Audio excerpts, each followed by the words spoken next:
5 seconds. Start.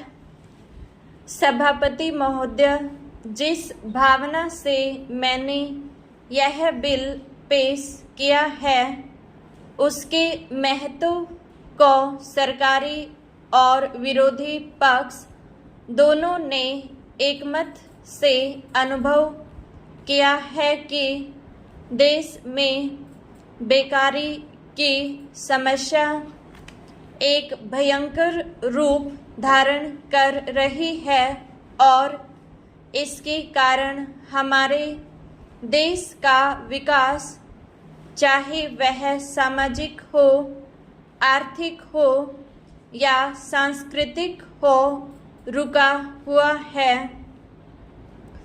पिछले 55 वर्षों से इसी परिस्थिति का निर्माण होते हुए हम देख रहे हैं। मंत्री महोदय ने यहाँ पर अभी कहा कि राष्ट्रपति इस काम को नहीं कर सकती हैं क्योंकि यह उनके अधिकार के बाहर है। विराम। आप जब भी यह देखते हैं कि किसी राज्य में वहाँ की व्यवस्था, वहाँ का विकास ठीक नहीं हो रहा है तो उस राज्य में राष्ट्रपति का शासन लागू कर देते हैं। जब किसी राज्य में अराजकता फैल रही हो, विकास का काम समाप्त हो गया हो और वहाँ के नेता जिम्मेदारी से काम न करते हों तो वहाँ पर राज्यपाल का शासन लागू कर दिया जाता है। ऐसे अनेक उदाहरण हमारे देश में मौजूद हैं। इसी प्रकार हमारे राष्ट्रपति सबसे ऊंचे अधिकारी हैं और अगर देश में इस तरह की स्थिति काफ़ी समय तक चलती रही तो राष्ट्रपति को आपातकालीन स्थिति में इस देश की सुरक्षा के लिए, इस देश की प्रगति के लिए सारी जिम्मेदारी अपने हाथ में लेने का अधिकार है। हमारे भाइयों ने बहुत से उदाहरण दिए कि राज्यों में संयुक्त सरकारें नहीं चली, लेकिन उसके पीछे राजनीतिक मामले थे। विराम।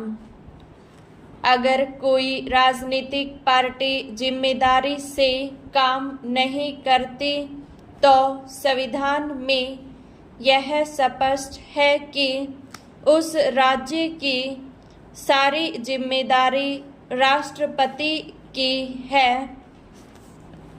मैं आपको एक उदाहरण देना चाहता हूँ। संविधान में आदिवासी हरिजनों की उन्नति के लिए प्रण किया गया था कि 10 वर्ष में उनकी सामाजिक तथा आर्थिक स्थिति को सुधार देंगे, लेकिन यह सरकार उसमें भी असफल रही। इस समय को 4 बार 10-10 साल के लिए बढ़ाया जा चुका है, लेकिन फिर भी उनकी आर्थिक और सामाजिक उन्नति नहीं हो रही है। इसमें यह सरकार बिल्कुल असफल रही है। पिछले सत्र में इस विषय पर सरकार के विरुद्ध अविश्वास का प्रस्ताव भी आया था। इसलिए मेरा कहना है कि भारत में इस समय जो बेकारी की समस्या है वह इस ढंग की समस्या है जिसके रहते सारे देश को उन्नत बनाने की व्यवस्था हम सोच रहे हैं।